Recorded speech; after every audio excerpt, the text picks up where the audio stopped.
Mysticism, in the Lord of the Mysteries, is not fantasy magic. It is not about shouting spells, waving wands, summoning power at will or power granted freely by gods. Instead, mysticism is a dangerous system of knowledge, built upon centuries of trial, error, bloodshed, and madness, where understanding is often fatal. In this video, we're going to answer one deceptively simple question. What is mysticism?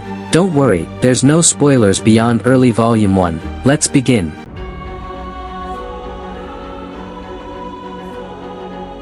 The basic knowledge of mysticism comes from experimentation, summarization, and enhancement. Also, by listening to the dangerous murmurs that beyonders can hear, sometimes they describe some matters regarding mysticism. An example is when old Neil listened to the murmurs of the hidden sage and obtained the alchemical formula to bring back Celeste from the dead. In most fantasy, magic is a force you wield. But in Lord of the Mysteries, mysticism begins with a single assumption. Humans are not purely physical beings. A person is composed of multiple spiritual layers, each serving a specific role. Understanding these layers is essential, because every mystical ability interacts with them differently.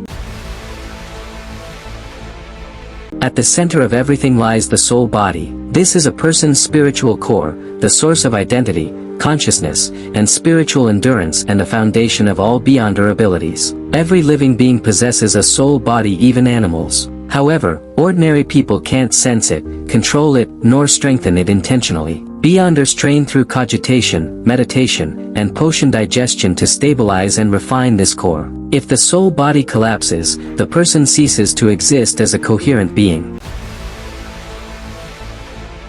Surrounding the soul body is the astral projection. This is one of the most misunderstood aspects of mysticism and can be strongly influenced by emotions, desires, and ambition. The astral projection is the external extension of the soul, responsible for interacting with the spirit world, the illusory cosmos, and unknown realms beyond human perception. When Klein experiences visions after consuming a potion, those scenes are not hallucinations, they are astral perceptions. The spirit world, where the astral projection travels, does not follow linear time. Past, present, and future are intermingled. By accessing the astral projection, one can perform divination and many magic spells are cast through it.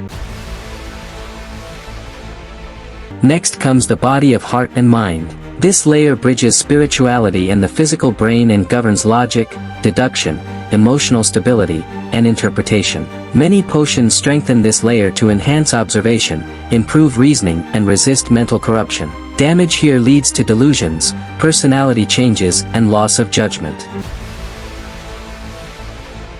Finally, the ether body is the outermost non-physical layer.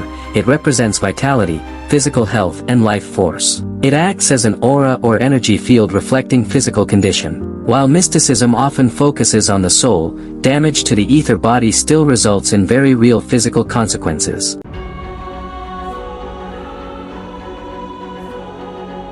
The spirit world cannot be perceived directly. Human senses evolved to survive the physical world, not to comprehend abstract, higher-dimensional phenomena. As a result, our consciousness, specifically, the astral projection, translates what the spirit world communicates as chaotic abstract imagery through symbols. This is a necessity as the only medium through which the human mind can interact with the supernatural without immediately shattering. Humanity has developed symbolic frameworks like tarot, astrology, ritual diagrams, and numerology to create a common reference point, helping them anchor abstract revelations, reduce ambiguity, and provide interpretive structure into something understandable. A seer's true skill is not seeing symbols, it's interpreting them correctly. Misinterpretation leads to false conclusions, then to dangerous decisions and spiritual backlash. We see this in Chapter 3 of the Donghua, when a member of the secret order didn't interpret the danger correctly and was defeated by Klein. Now that we know the spiritual layers of humans and the importance of symbols in mysticism, we can understand how the two abilities Klein uses the most works.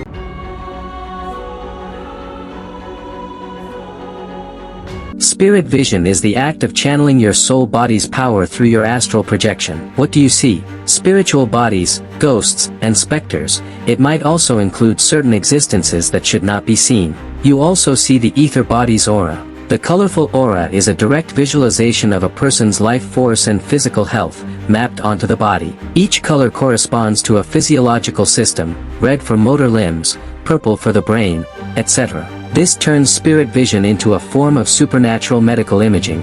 Experienced practitioners may even estimate a person's vitality and remaining lifespan. As one advances, spirit vision can perceive the inner layer of the astral projection, which reflects dominant emotions, red for passion, blue for cold thought, purple for spiritual detachment. This adds a psychological diagnostic layer. This also shows spiritual imbalance and hidden intent. But this sight has a price. It drains your soul body, causing headaches and spiritual fatigue. The emotions of others can bleed into you.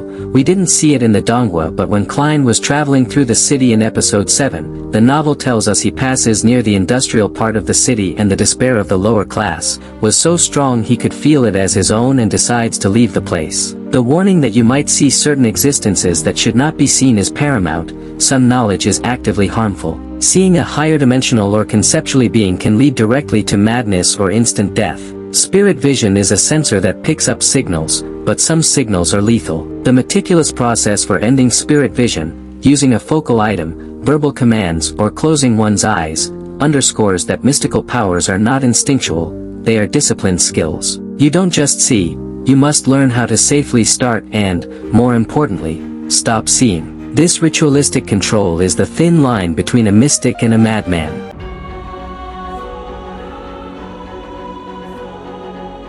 If spirit vision is perception, divination is inquiry, asking questions of the universe about fate, the future, or hidden truth, and so, divination is the act of extracting information from the spirit world. But not all divination operates the same way. Klein categorizes divination into 3 types, based on the source of revelation.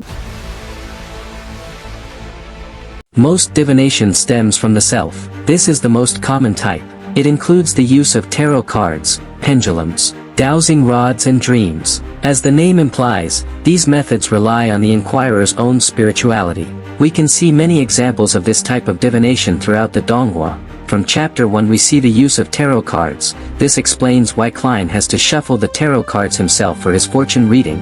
He is using his own spirituality and the fortune teller just act as the interpreter. The pendulum is the tool Klein uses most and I already explained how that works exactly, if you want to see the video. In episode 2 we saw the use of Klein's cane as a substitute of the dowsing rods, to locate Elliot, the boy who was kidnapped.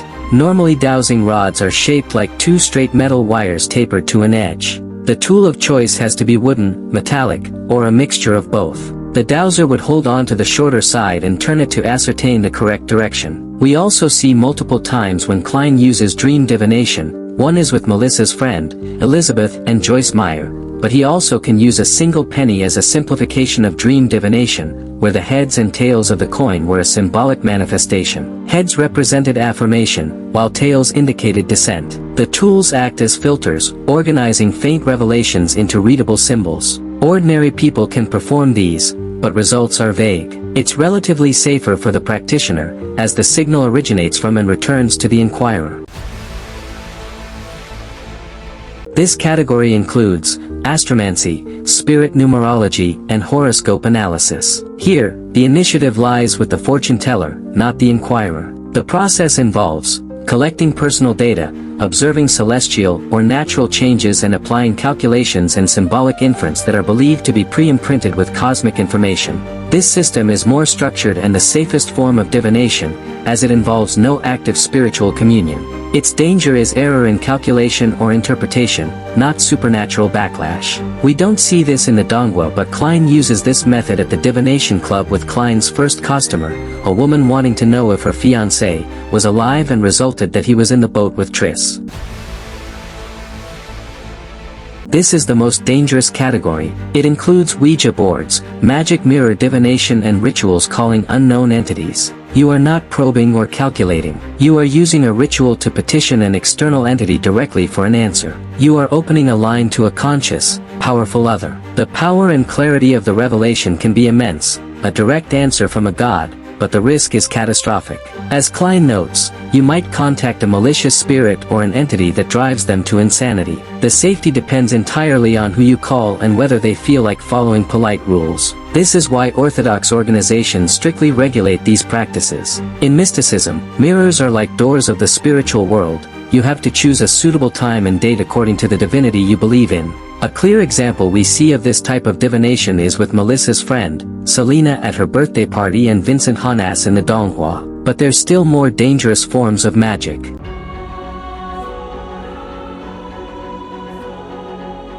Ritualistic magic. It's about creating the correct conditions for a specific, controlled interaction with higher powers. It is not spellcasting. It is negotiation. While divination is about asking for information, ritual magic is about asking for an effect or intervention, for example, paying a debt, purification, blessing or curse. Your own spirituality is the power source. The first rule is, only call upon known, benevolent entities, the orthodox gods. Stray toward unknown existences, and you step onto a slippery slope into the abyss. Old Neil states that beyonders, especially seers and mystery priors, often don't need astrological timings or many tools. Why? Because of their enhanced astral projection, their potent soul body provides the spiritual energy directly, and their body of heart and mind can hold the complex symbolic structures mentally. This makes them living ritual apparatuses. However, this power comes with the gravest warning. A beyonder's strong signal is more likely to get a response from something terrible, leading to irreversible corruption, and choosing proper timing still increases success probability. One has to cleanse one's body and calm their mind before engaging in ritualistic magic. You have to shower and enter coagitation before the ritual. The spiritual barrier drawn with the silver knife is necessary for ritualistic magic. Also needs a clean spiritual environment. With this, the altar is isolated from interference and protected from spiritual contamination. The 3 candles used in the ritual represent the bodies, spiritualities, and godhood of every person. This suggests that a successful ritual creates a sympathetic resonance between the microcosm, the caster's layered self, and the macrocosm, the deity's domain. The caster aligns their own spiritual format with that of the entity they're petitioning. Herbs and other materials present in the altar are not ingredients in a chemical sense. They are symbolic anchors that align the ritual with the entity's domain. A complete ritual contains 3 essential components. The first is a sacrifice, to attract attention. The second is very important, the identification, where we define who is being addressed with an incantation in ancient Hermes, because it's a language close to nature and less filtered than modern language. Beyonders transmit the request through the astral projection into the spirit world, and the third states the request. We symbolically express our intent. Even in ending the ritual, some special steps must be followed. The candles are extinguished in reverse, and then the spiritual wall is dissolved. Failure to end properly leads to lingering effects, spiritual residue, and attention from higher beings. We see Klein use ritualistic magic to ask the Evernight goddess for help to purify Selena, or to the sun god to make his sun charms. Spirit mediums can directly communicate with spirits that had yet to disperse. Seers, mystery priors, and others could roughly accomplish the same thing using ritualistic magic. He can also combine a mediumship ritual and a dream divination. Klein does this to interrogate Sirius Arapis after he died. Daily Simone also teaches Klein a relatively easy ritualistic magic, to summon a special spirit that belongs to her, that can pass letters, for them to communicate more secretively. The difference to normal ritualistic magic is that you pray to yourself, obtaining power from your own spirituality, without going through a god. You only need the candle that represents yourself.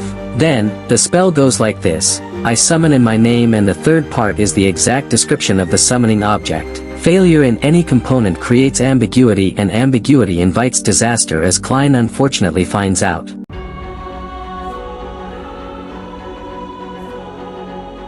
When Klein Moretti learned ritualistic magic from Old Neil, he comes to a horrifying realization: he unknowingly had already performed it. His luck enhancement ritual from the book Quintessential Divination and Arcane Arts. The sacrifice or offering was the 4 staple foods placed in the corners of the room. 4 exalted titles chanted while taking 4 counterclockwise steps identifies the entity he was contacting. But he just not only broke the rule to only contact orthodox gods, he also never made the 3rd step of ritualistic magic, the request. There is no phrase like "I pray for luck" or "grant me fortune."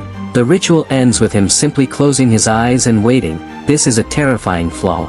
The addressed entity has no instruction. It can only do as they see fit. The ritual acts as a stimulus, not a command. Klein theorized that this is the reason for the inconsistent first results, his transmigration, and why he appears into the gray fog. After performing the ritual, the second time, he sees 4 black dots forming a square on his hand, mirroring the 4 staples of foods and the 4 steps. He understands that the ritual is no longer external, it has been internalized. The staple foods are no longer needed because the sacrificial anchors are now the 4 spiritual nodes on his body. He carries the ritual components within him. Klein's own hypothesis is that the entity he contacted could be in slumber and would give fixed responses if given certain stimulus, but would not interfere with what Klein himself does other than that, and because the incantations had a particular format and the rest could be left to one's creativity, he was not afraid to make his own address incantation, so Audrey and Alger can contact him. But he has to ensure that the description of the chant is directed at him accurately and doesn't stray away and hit some other unknown existence that fits the description, for it would be incredibly dangerous. That was why he came up with the fool that doesn't belong to this era.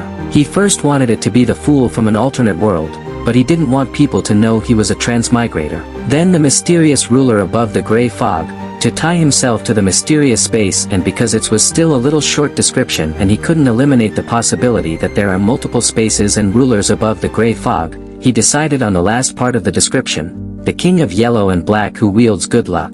It shared a similar meaning to the exalted the arch of heaven and earth for blessings of the incantation he used in the original ritual, since, in Chinese, yellow refers to earth, and black refers to heaven. And for the rest he used whatever he liked for the sacrifice and different herbs and oils of the altar. With this we can understand why the members of the Tarot Club thinks of him as a powerful entity, as the incantations usually described one of the 7 orthodox gods that look over their world. Thus, the fool was claiming status equal to them. Klein, inspired by the ritual to call upon Dali's messenger, prays to himself to use some of the powers of the gray fog to draw Sirius Arapis to ask Angelica of the Divination Club if she had seen him with Vincent Hannes, or to summon himself like we see in episode 11 of the Donghua to spy on Madame Sharon.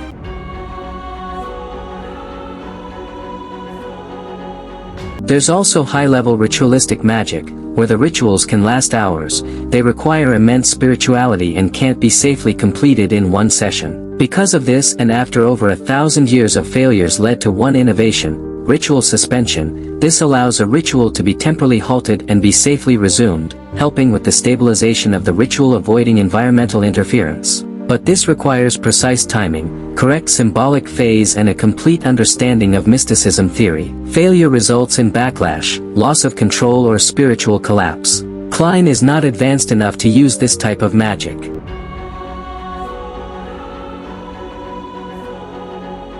So, what is mysticism in Lord of the Mysteries? It is not faith or chaos or about power. It is a rigorous, perilous science. It's about control, interpretation, and restraint. It has anatomy, tools, and rituals. Its laws are written in the blood of those who misinterpreted symbols, misaddressed entities, or failed to account for the terrible cost of spiritual perception. The deeper you go, the greater the consequences. And Klein's luck enhancement ritual proves one thing above all else: the most dangerous rituals are not the complicated ones, but the incomplete ones. If you want more deep dives into the mysticism and world building of Lord of the Mysteries, hit like, subscribe, and let me know in the comments, what's your favorite mystical ability from the Donghua so far?